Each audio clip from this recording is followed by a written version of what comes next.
that wants to spend money. Advertising is the attempt to get you to part with your money to buy their product. And that's become an enormous issue in this society. It's a use of the surplus. Finally, after you deduct from the surplus the taxes, the interest, the dividend, the lawyers, the advertising, and a bunch of others, I'm just giving you examples, what's left? The portion of the surplus that doesn't immediately have to be spent on all these things, which, if you didn't do it, you jeopardize the existence of the company.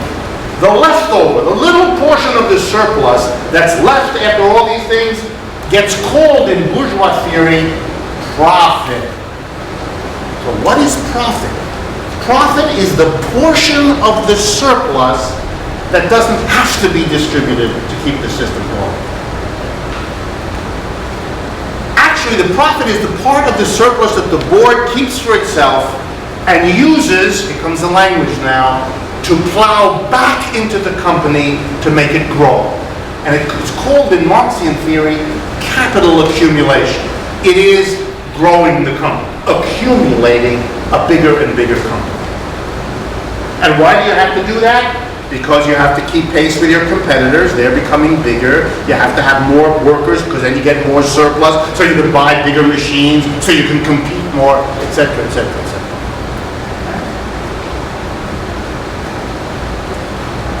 Now, let's talk about this because you'll see a lot about capitalism comes out of it. First, notice that the board of directors, that's their job. The board of directors of a corporation, by the way, if you're not familiar with this, boards of directors don't get paid. Let me do this again. A board of directors of General Motors do not get paid. They don't get a salary. In many corporations, they literally get nothing. In some corporations, they get what's called a director's fee. $20,000 a year, $30,000. Now, for you, that's significant. But for these people, that's the equivalent of a couple of pennies. It's uninteresting. The board of directors is the peak of capitalism. It's an honorific. If you take a look at the people who are on boards of directors of large capitalist corporations, their income comes from another thing they do. They are typically top managers of a corporation, like the president of a corporation. And they get huge salaries, the president of a corporation. They don't get anything as a member of the board of directors. All that the board of directors does, they don't make shares. They have nothing to do with share production. They don't do lawyering, dividend, advertising, none of it. The job of the board of directors is quintessential Marxist theory.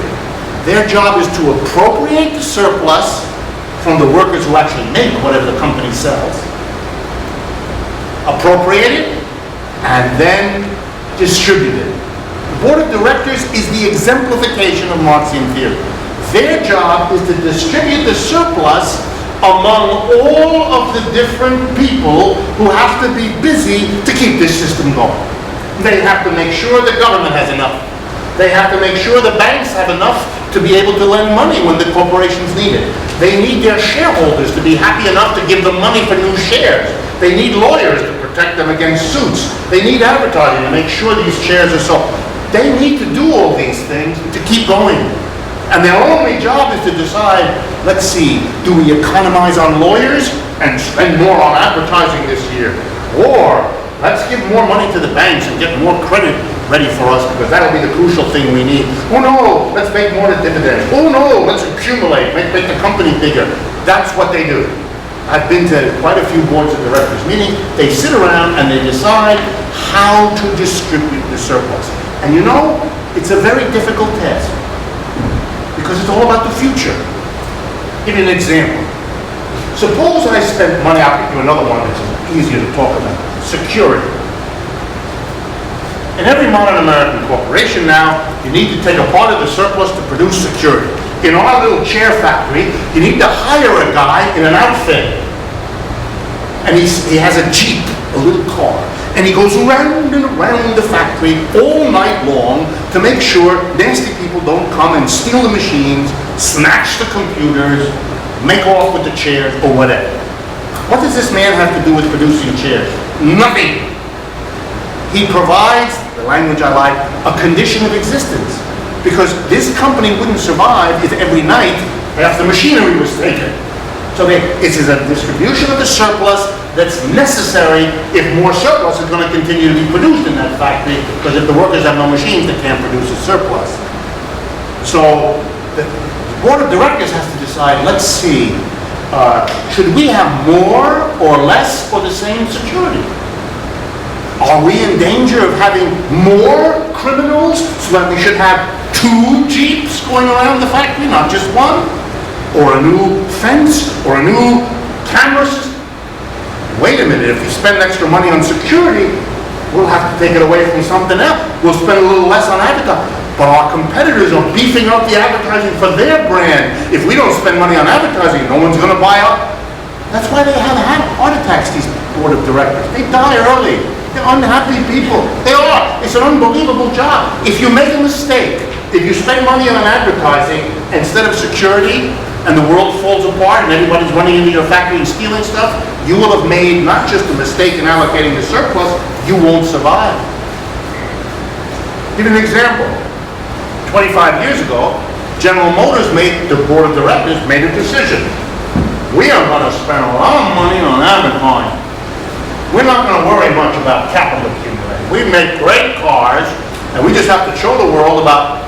Meanwhile, their Japanese competitor, Toyota didn't spend all that much on advertising, but they worked real hard to develop a car that is smaller, uses less gas, lasts longer. Guess what? General Motors' decision is why there is no General Motors. It's went bankrupt. It's finished. And why the new powerhouse in the world, car-wise, is the Toyota Corporation.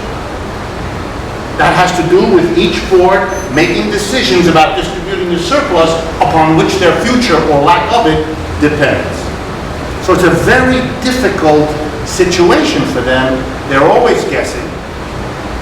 And it's a very powerful thing. Another expenditure that I didn't write here, managers. This is important for you to understand ideologically. Remember I said you hire workers, you buy means of production, you put in the work, you make chairs. And I've given you a list of other distributions of the surplus. But here's a problem. You need managers. Here's why. Workers who work very hard and produce a surplus for you, which they don't get, might, as I've told you already before, get pissed off. The way a modern American worker expresses this is he or she develops an intense affection for the bathroom. And during the day, they take many, many visits to the bathroom, both to do the functions that you're supposed to do there, and to talk with a coworker, to smoke a joint, whatever it is that suits your enjoyments. And if you're left to your own devices, you could see large numbers of workers basically spending more time in the bathroom than at their desk or at their machine. So you need somebody who will say, hey, you've been in the toilet 16 minutes. That should do it for almost anything you could possibly be needing to do in there. Come out. Or to make a long story short, you need supervisors. You need people. Do they make chairs? No, they have nothing to do with chairs. They hound workers. That's a completely different function. Their job is to make sure you work fast, that you work efficient, that you don't spend time in the toilet, that you don't come to work drunk, that you don't talk with your coworker. You all have been in that situation, or you know about it. You need an army of managers. You need people who buy raw materials. Do they make chairs? I have no idea. They buy wood. You need a sales staff, a purchasing department, a supervisory management. You need an army of people who do produce anything that the company sells. In Marxian theory, this is crucial. These are all people who live off the surplus. They live because the capitalist board of directors that appropriates the surplus from these productive laborers here who make the surplus as they produce chairs. The capitalist board of directors gets it and distributes it to this army of people who do not produce surplus, but live by being given a cut of the surplus of the productive workers. This is very, very important. Why? Because it opens an immense array of insights, which without Marxian theory, you either don't get at all, or you get in a very murky form, as I'm going to show you. First, imagine a system other than capitalism, and right away you're going to see something. In this system, workers, because you exploit them, because they feel ripped off. And you know why most workers feel a little ripped off? Because in Marxian theory, they are. This is an accurate grasp, however murky, of their actual situation. You feel vaguely ripped off? Well, take a course in economics, Marxian economics, and it won't be vague anymore. You'll understand precisely. So there's a resistance that's going to happen. You're ripping people off. So now you need supervisors. Suppose the workers were their own board of directors. Just for a moment. That old communist class structure we talked about last time. When the people who produced the surplus collectively appropriated. If the workers were their own appropriators, their need for managers would be completely different. They might still need a few, but they wouldn't be in this position of being ripped off because they'd be on both sides of the surplus. They'd be producing it, but they'd also be getting it. And so capitalism needs an army of these people. It has to take an enormous amount of the surplus produced by productive workers and deliver it as salaries and operating budgets to their managers, because otherwise the system wouldn't survive. Now, stay with me here. A different organized system would be able to produce a surplus that wouldn't have to be pissed away on all those managers. The savings would be spectacular. The alternative way of using this wealth, this surplus, that wouldn't have to be devoted to managers, could create opportunities that the mind can barely imagine. But that's just the one part. Here's another insight. Let's be sure we understand. The manager hassles the worker on the production line to make sure that that worker is making sure. Don't go to the bathroom. Work faster. Use this equipment. Go over there. Don't come in drunk. You're too late. Whatever. But what Marxian theory teaches the worker is almost the worst imaginable lesson.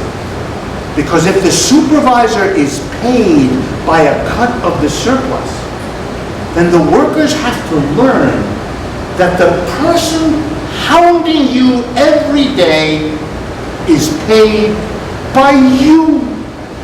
You're producing the income of your worst enemy, the one who never lets you sleep. What kind of a